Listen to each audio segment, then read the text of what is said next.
Y es un gusto ya tener en los estudios al líder de Cabildo Abierto, Guido Manini Ríos. Ayer estuvo en la reunión que convocó el presidente de la República a raíz del lamentable atentado contra la fiscal subrogante, Mónica Ferrero. En esa reunión el presidente los convocó a las 5 de la tarde, reunió a todos los líderes políticos por esta situación que me gustaría empezar por allí, por una reflexión. ¿Qué gravedad le atribuye a lo que ocurrió? ¿Hay ahí alguna diferencia? El ministro del Interior pone el acento, por ejemplo, en que Mónica Ferrero es fiscal de estupefacientes. Hay quienes, como en el caso del senador Javier García, pone el acento en que ella es la fiscal de corte, entonces es como un atentado a la institucionalidad. Bienvenido. Buenas tardes, saludo a toda la audiencia, gracias por la invitación. Yo entiendo que no le hace a la cosa, así sea una simple fiscal, es gravísimo que le atenten a la casa a un fiscal. Pero aparte en este caso, además es la fiscal general subrogante.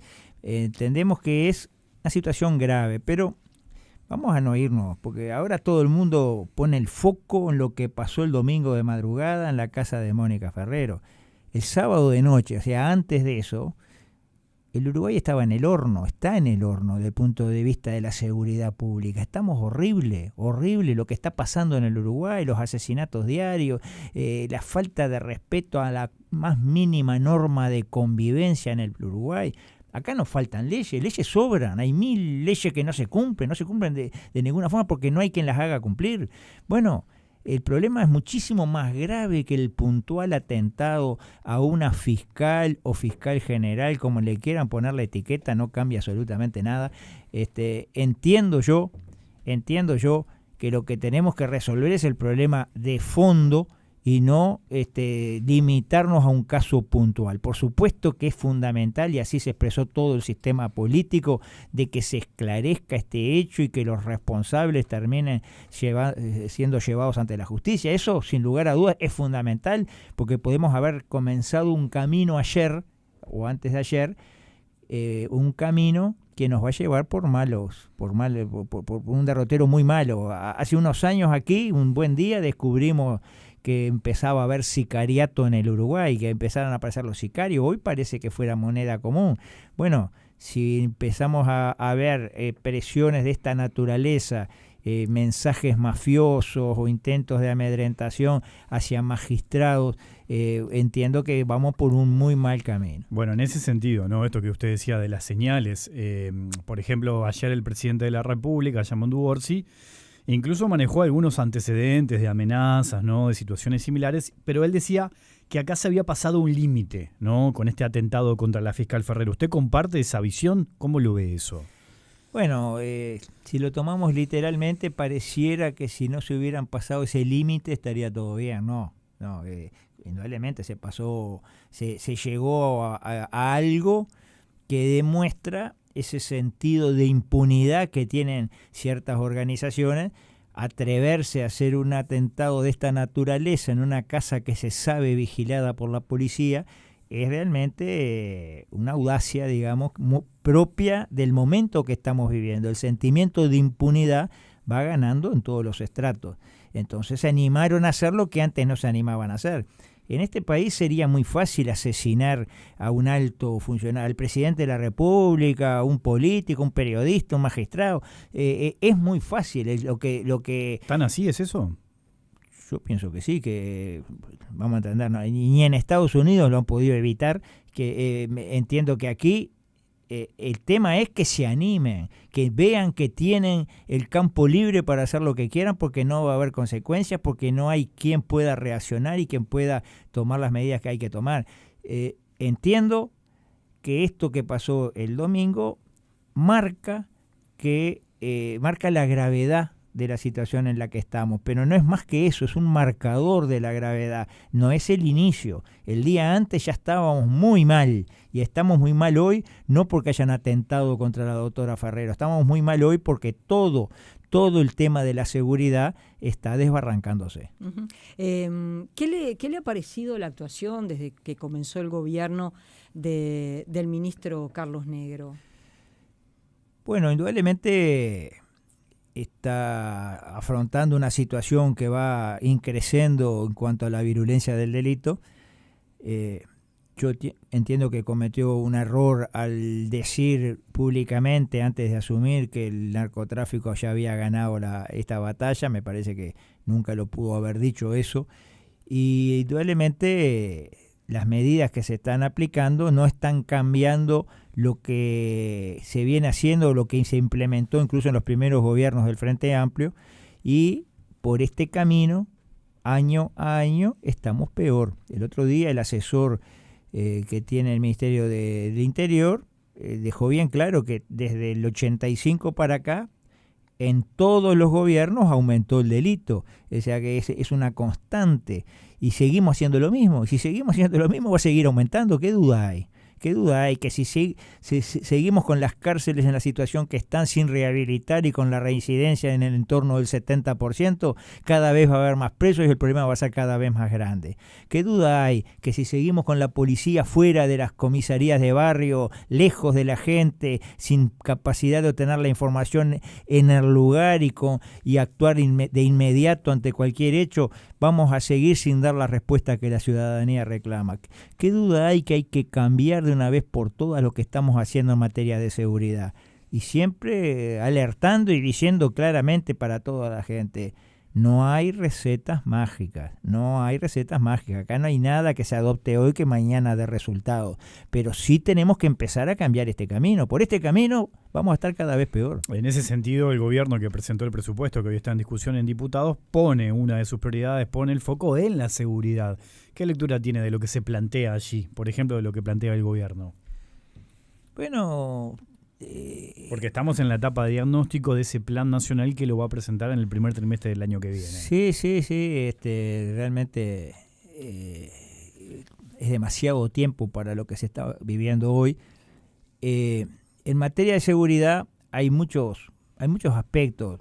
Uno de ellos es el tema de la Fiscalía. La Fiscalía ha pedido, ha reclamado, justamente yo estuve reunido con la doctora Ferrero hace pocos días, hablando del tema del presupuesto. La Fiscalía tiene necesidades de una decena de fiscalías y los rubros que se le asignan en este presupuesto es para 2 fiscalías y todavía escalonadas en el tiempo, o sea que es totalmente insuficiente para lo que se necesita. Yo entiendo que la priorización en el tema seguridad no tiene que ser solamente discursiva, sino que tiene que demostrarse en los hechos. Nosotros entendemos, y es parte de nuestras propuestas que hemos hecho a los ministros del Interior de la anterior administración y las estamos haciendo ahora en este ámbito de diálogo por la seguridad pública que estamos participando. Las propuestas nuestras tienen distintos puntos. Uno de ellos es el blindaje de la frontera, pero blindar la frontera significa también asignar recursos. Los pasos de frontera tienen que tener los escáneres correspondientes para poder revisar, registrar todo lo que ingresa al país. Tenemos que tener ciertos mínimos tecnológicos, los radares que cubran la totalidad del territorio nacional, aeronaves, barcos para controlar el mar territorial. Yo entiendo que son erogaciones grandes las que se deben hacer y que muchas veces los dineros son escasos, pero en estos casos da la impresión que esto no sería un gasto, sería una inversión. Mucho más caro es no hacerlo y lo estamos viviendo, ¿no? Uh-huh. El presidente de la República ha planteado que es grave y urgente aprobar la ley de lavado de activos, el proyecto que se envió en julio. Sin embargo, hoy escuché una visión bastante crítica por parte de la senadora Graciela Bianchi. Implica cambios en lo que venía de la LUC. Hay diferencias. ¿Ha podido tomar contacto Cabildo con ese proyecto? ¿Considera que, como ha dicho el presidente de la República, es grave y urgente que se apruebe efectivamente esta ley de lavado de activos? Primero lo primero, no es con esta ley que vamos a arreglar el problema. Es necesario enfrentar el lavado de activos en toda la cancha y esta ley, es una herramienta que puede ayudar a eso. En definitiva es modificatoria de otra ley vigente, pero tiene elementos que lo hacen más ágil y más efectiva. Nosotros en ese sentido somos propensos o somos partidarios de apoyar esta ley con algunos cambios probablemente que los vamos a proponer en su momento. El grave y urgente no sé si significa que se va a plantear parlamentariamente para sacarlo express. Nosotros, así como hemos dicho que hay que cumplir con los plazos en determinados temas, como fue una investigadora que se propuso en su momento y otro, entiendo que también en esto tenemos que ser muy meticulosos, que lo que aprobemos sea realmente bueno y efectivo. Estamos de acuerdo con que haya una nueva norma que dé todas las herramientas para enfrentar el lavado de activos. Seguramente vamos a apoyar el proyecto, pero probablemente le introduzcamos cambios que lo hagan mejor a nuestro entender. Uh-huh. O propongamos cambios, no quiere decir que lo logremos introducir, pero al menos proponerlo. Es evidente que el lavado de activos es algo que Uruguay no está combatiendo bien. Si uno mira las cifras de la cantidad de personas que han sido condenadas por lavado de activos, porque en definitiva esto es por plata, es realmente es muy baja. Hay algo que ahí también, yo sé que no es una sola medida, me imagino que es un conjunto de baterías de acciones que hay que tomar, pero una de ellas es combatir el lavado de activos. Sí, indudablemente ahí está la financiación para muchísimas de las cosas que ocurren, incluso para esto que pasó el domingo. El lavado de activos es algo que hay que combatirlo en toda la línea y de eso no hay duda.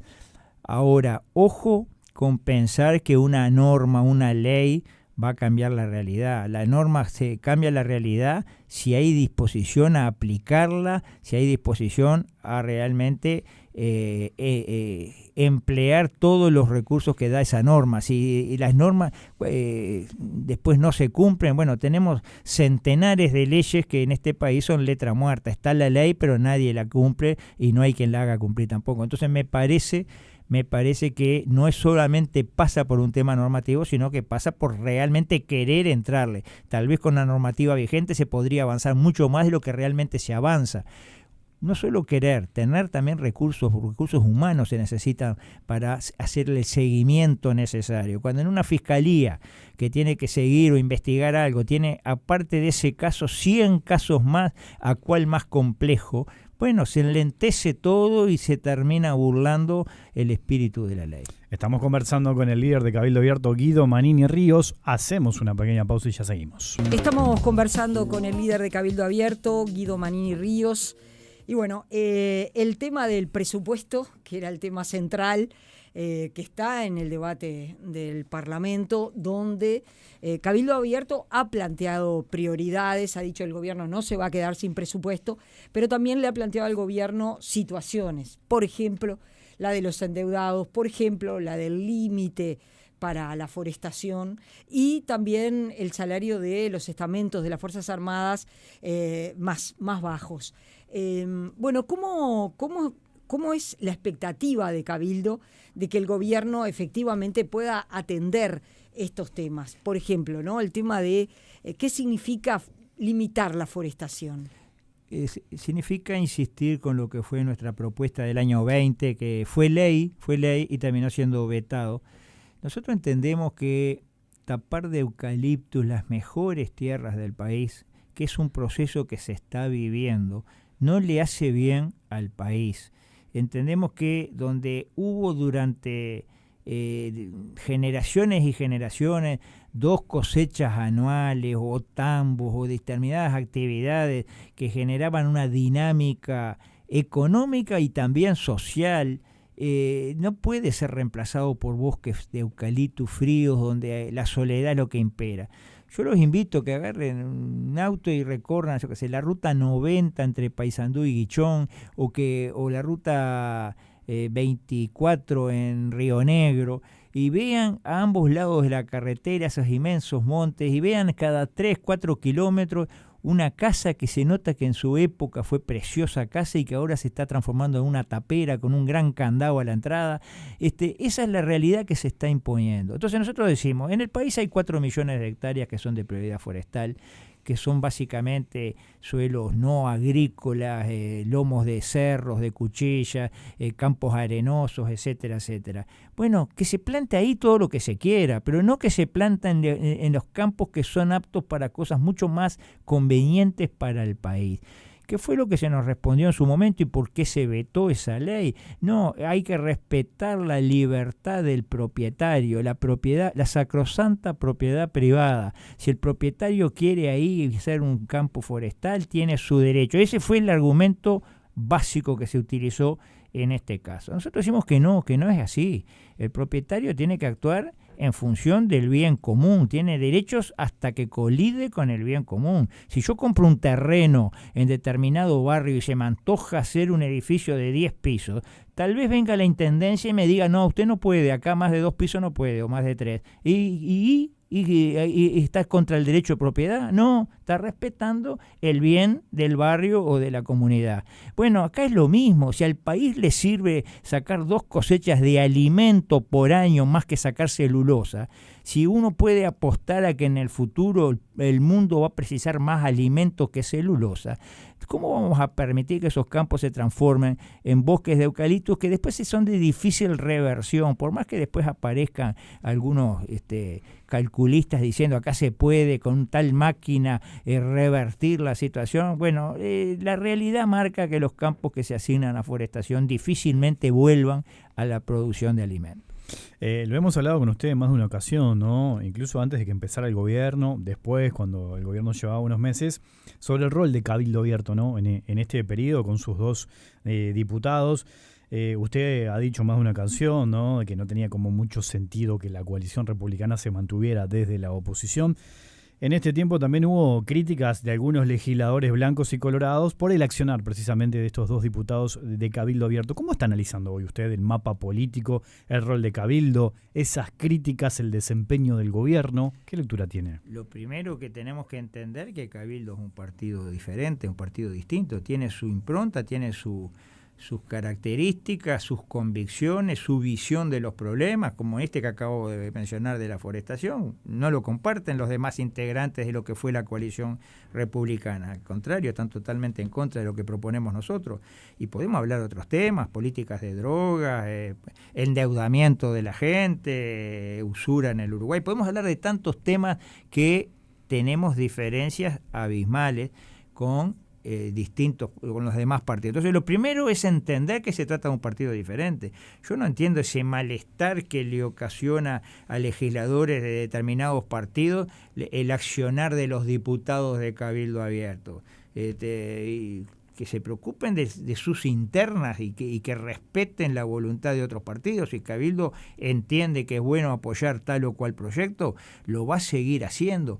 Vamos a entenderlo. Hacíamos cuando formábamos parte del gobierno de la coalición republicana. Más de una vez estuvimos en disidencia con lo que los demás integrantes de la coalición hablaban. Bueno, entiendo que eso es lo primero. El rol de Cabildo, ¿cuál es? Es el de un partido que actúa en base a su leal saber y entender, que tiene determinadas banderas por las que viene peleando desde hace tiempo y que sigue en ese camino, no ha renegado de esas banderas que son necesarias que alguien las defienda, porque si no son temas que mueren, que nadie, absolutamente nadie, va a proponer en el escenario político. Ahora, esas críticas de algunos legisladores blancos y colorados apuntan a que prácticamente Cabildo Abierto se ha transformado como en un socio fiel del Frente Amplio. ¿Cómo toma eso? ¿Es así eso? Yo creo que hay una gran dosis de cinismo, de hipocresía. ¿Quién es el que negocia con el Frente Amplio? Me parece a mí que hay realmente cierta falsedad en lo que se dice. Yo podría empezar a enumerar casos donde blancos y colorados han votado junto al Frente Amplio, desde designaciones de embajadoras en Europa, etcétera. Yo entiendo que hay mucho cinismo cuando se acusa a Cabildo de estar cerca del Frente Amplio. Recuerdo, y esto simplemente es una anécdota a esta altura del partido, cuando en el año 20, allá por noviembre, se hizo una sesión solemne de la Cámara de Representantes para homenajear al Partido Comunista en sus 100 años, Cabildo Abierto mal o bien, guste o no guste, decidió no participar de la sesión. Tenía derecho a participar o no, dijo que no participaba. Y no participamos. En la sesión, blancos y colorados, todos sus discursos se dedicaron a criticar a Cabildo Abierto por no participar en la sesión. Y ahora acusan a Cabildo de estar cercano al Frente Amplio. No, están equivocados. Cabildo Abierto hoy actúa con independencia. Dentro de esa independencia, cuando hay propuestas que vienen del gobierno que son necesarias apoyar, las vamos a apoyar y no hay nada que ate nuestras manos. Si entendimos en una rendición de cuentas que teníamos que votar los recursos para atender una rendición de cuentas que por otra parte era del último año del gobierno anterior, pero aparte que pedía recursos para ACE, para salud pública, también había un tema de AFE, bueno, que eran necesarios. Si entendíamos que era necesario, lo votamos. Y si no les gusta a otro, bueno, mala suerte. Repito lo que dije al principio, hay que respetar a un partido que es diferente al de ellos, es otro partido. Bueno, esa es la realidad. Se puede decir que además Cabildo Abierto evalúa que ser independiente le da más resultado que las alianzas, porque en definitiva la coalición republicana perdió, Cabildo Abierto perdió caudal electoral, quiere decir que haber acompañado al gobierno encabezado por Luis Lacalle Pou tampoco es que le dio a Cabildo tanto resultado. Sí, es difícil determinar qué es lo que da resultados o lo que no. Es difícil entender a veces el voto de la gente por dónde va. La gente vota más con el corazón que con la razón, eso no cabe duda. Yo diría que es un tema para psicólogos más que para políticos, ver por qué la gente vota tal cosa y no vota tal otra. No sé si el haber integrado el gobierno de coalición fue negativo o no electoralmente, si tal vez el haberlo integrado, pero el haber tenido varios eventos que generaron fricción con el propio gobierno, tal vez eso fue lo que... No, honestamente es difícil determinar cuál fue la verdadera causa de la magra votación. Seguramente también hubo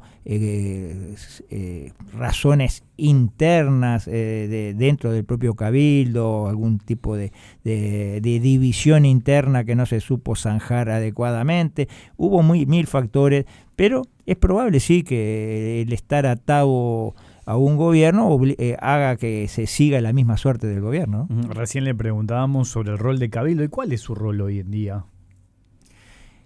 Mi rol es el de organizar, el de tratar de que el partido tenga la estructura necesaria para pelear por la recuperación del caudal electoral que se perdió en el año 24. Estamos recorriendo el país, estuve en estos últimos días en Artigas, en Salto, voy a seguir recorriendo el país, hablando con la gente, buscando que la llama se mantenga encendida y de que la gente entienda o al menos escuche nuestro mensaje y las razones de todo lo que estamos proponiendo hoy. Repito lo que dije hace un ratito, las banderas por las que Cabildo ha peleado o está peleando son totalmente valederas, siguen teniendo vigencia, la gente sigue con gravísimos problemas de seguridad, que es una de nuestras principales preocupaciones y propuestas en todo momento. La gente sigue desesperada por las drogas golpeándole en la puerta de su casa, por el tema del endeudamiento injusto que sufren en manos de la usura en el Uruguay. La gente sigue con serios problemas de falta de trabajo en el Uruguay. Tenemos que pelear porque en definitiva no se cierren todas las fuentes de trabajo y que no se sigan yendo las empresas del país. Si habrá desafíos que nosotros desde el primer día hemos tomado como bandera de lucha y que tenemos, pienso yo, la expectativa de que a la larga la gente entienda el valor de la presencia de Cabildo en el escenario político. Y bueno, repito, mi rol hoy es tratar como presidente del partido de que esa estructura se pueda formar, se arme y que signifique la posibilidad de recuperar ese terreno perdido. Hoy que hablábamos en el primer bloque de la seguridad, ¿no?, y de la postura de los partidos políticos, se da acá en el Uruguay que todos gobernaron y que todos estuvieron en la oposición. Y es un tema que no se ha solucionado. De hecho, las encuestas reflejan que es el tema que más preocupación le genera a la gente, ¿no? El tema de la seguridad. Y acá también hay varios riesgos, ¿no? Porque la gente perfectamente en la próxima campaña puede decir, si esto no se soluciona, bueno, todos vinieron con este discurso, todos decían que tenían las soluciones y sin embargo el tema no ha mejorado. Y en el mundo hay varios ejemplos, los famosos outsiders, ¿no? Aquellos que vienen de afuera de la política, que dicen tener la solución y que han tenido un éxito electoral. Y en muchos casos esas figuras no son muy amigos de la democracia. ¿Le preocupa que eso pueda llegar a pasar acá en el Uruguay? Bueno, es una posibilidad real. Entiendo que el Uruguay tiene una cultura política diferente a la de muchos pueblos.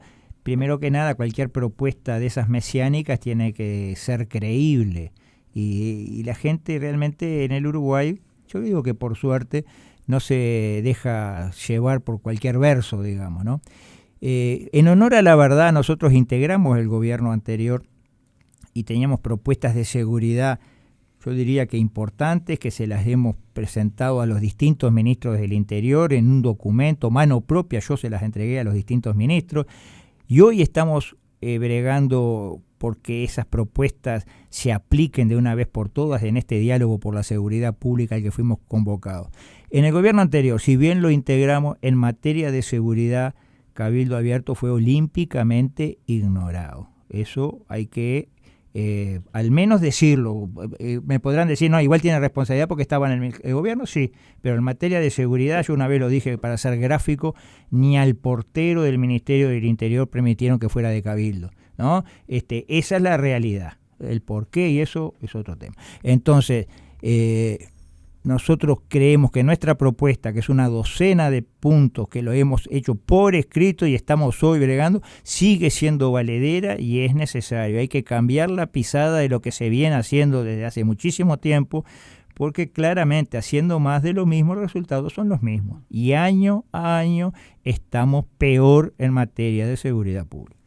Usted recién hablaba del trabajo y bueno, Wilmar hablaba de la seguridad, pero cuando uno mira qué pasó con las elecciones, yo creo que había disconformidad desde el punto de vista económico y también de la seguridad, que es lo que ahora más hemos hablado, pero también de la situación económica, de la falta de trabajo, de los salarios sumergidos. Yo creo que eso también tuvo un rol importante. ¿Cómo está viendo ahora al gobierno del Frente Amplio? Porque el presupuesto que se mandó es un presupuesto muy restrictivo, es un presupuesto que no cumple con las promesas que el Frente Amplio había hecho. Es decir, es evidente que con este presupuesto no se va a llegar al 6% de la educación, por poner un ejemplo. Yo siempre he dicho que nuestros economistas estudian todos en las mismas universidades, con los mismos libros, con los mismos profesores, estudian en el exterior, en la universidad tal o cual, después vienen al Uruguay y unos se hacen blancos, otros colorados, otros frente amplistas, pero todos tienen el mismo chip, un determinado chip que los hace ir por este tipo de políticas que hacen que el Uruguay sea el país más caro del mundo, que juguemos a tener un dólar planchado y que facilite de esta manera que vengan capitales especulativos que lucran con el interés en pesos, que es alto para mantener el dólar planchado, y que de esa forma se vayan miles de millones de dólares, y son miles de millones de dólares los que se han ido de las reservas del país en manos de estos capitales especulativos que no han generado un solo puesto de trabajo, simplemente lucran con el interés del peso. Vienen los capitales, inundan el mercado de dólares, se pasan a pesos, después de un año o del tiempo que sea, se vuelven a pasar a dólares, hacen una ganancia tremenda porque el dólar no se movió, hablando en pesos, y no generan un solo puesto de trabajo. Esa política se viene aplicando hace años porque la única variable que saben aplicar es el dólar planchado para controlar la inflación. No hay otra variable que sepan aplicar, que existen otras variables como el control del gasto, como el aumento de la productividad. Bueno, eso no se ha promovido. Creo que este presupuesto no difiere mucho del presupuesto de Azucena Arbeleche ni de los anteriores que había, de Astori. Los presupuestos son todos marcados por el mismo chip que aprendieron en las mismas universidades nuestros economistas. ¿Y usted qué dice que hay que hacer? Porque es como complicado, ¿no? Digo, decir, en el contexto también del mundo. Yo digo que no hay que dejar morir aquello que genera fuentes de trabajo en el Uruguay. La micro, pequeña y mediana empresa uruguaya es la que genera el 90 y pico de los puestos de trabajo en el sector privado, y sin embargo se las está dejando libradas sus posibilidades, si se salvan bien y si no que se embromen. Tenemos que hacer políticas claras en apoyo de esas empresas que son las que dan, las que generan trabajo. Yo digo que si hay algo que está en el origen de la solución a todos los problemas, además por supuesto de la educación, es el trabajo, que haya trabajo para todos. Cuando la gente no tiene trabajo está en situación mucho más propensa a caer en desvíos desde el punto de vista de la legalidad. Entendemos que es imprescindible generar puestos de trabajo, y el camino no es a través del Estado, no es con el plan ABC o como se llame ahora, es con fuentes de trabajo en el sector privado, en la micro, pequeña y mediana empresa nacional. Todas las políticas que se hagan tienen que estar con ese norte, apuntando a eso, y no con que hay que abrir todas las barreras, porque acá lo que vale es que el consumidor pague menos, y si tiene que pagar menos por un par de zapatos que viene de China, que lo pague menos, y que cierren la fábrica de zapatos uruguayas. Eso ha pasado ya estoy hablando de historia, ¿no? Bueno, y esas políticas se siguen, se multiplican en todos los rubros, y no entendemos que por más barato que sea lo que se está comprando, en realidad no hay ingreso genuino. La gente, lo más barato no tiene con qué pagarlo porque no tiene ingreso genuino. En cambio, a veces era más caro, pero había fuentes de trabajo, tenía el producto de su trabajo para poder pagar ese producto algo más caro. Hay que cambiar el chip. Nosotros tenemos un economista muy, pero muy entendido en estos temas, muy realmente respetado, que es el doctor en economía Kenneth Coates, que una y otra vez ha hablado de estos temas, y yo creo que habría que escucharlo o leerlo. Escribe generalmente en la mañana. Realmente es una línea diferente a lo que es el chip que se ha impuesto en los últimos gobiernos, fueran del signo que fuera. Guido Manini Ríos, presidente de Cabildo Abierto, muchas gracias por su participación esta tarde en Palabras Cruzadas. Bueno, gracias a ustedes, y como siempre, estamos a disposición.